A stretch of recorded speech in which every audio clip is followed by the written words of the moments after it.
केंद्रीय मंत्री रक्षा खडसेंच्या मुलीची छेड काढण्यात आली आहे। मुक्ताईनगरच्या कोथळी गावामधल्या यात्रेदरम्यान हा प्रकार घडलेला आहे। केंद्रीय मंत्री रक्षा खडसेंच्या मुलीची टवाळखोरांकडून छेडछाड करण्यात आली आहे। मुक्ताईनगरच्या कोथळी गावामधल्या यात्रेमध्ये हा प्रकार घडलेला आहे।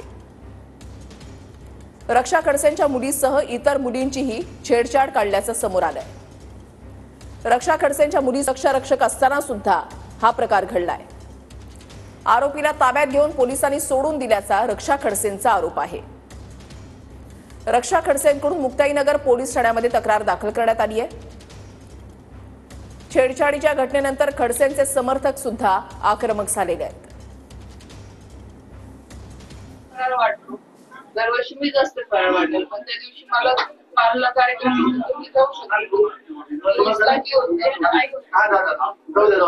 आई वगैरे तिला नंतर म्हणजे हेच सेम पोरं त्या दिवशी तिथं चक्रा मारत होतं।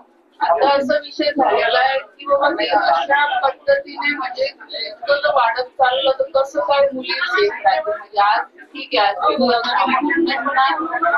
म्हणूनच मी आज तक्रार करायला आली तरी म्हटलं पाहिजे साहेब, म्हणजे अशा पद्धतीने इतकी दादागिरी गाडलं तर तू कसं काय लावू शकतो।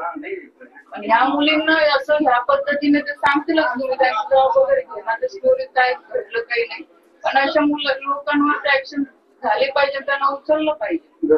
निकाल तसं बोलले म्हणजे आपल्यासारख्या घरातल्या मुली तर सेफ नसते तर बाकी आता त्या यांचं माहित पडलं ह्याही मुली माझ्याकडे आल्या, ह्याही मुली तेच म्हणे की आम्ही जेव्हा शाळेत जातो तिथं हाच प्रकार घडतो।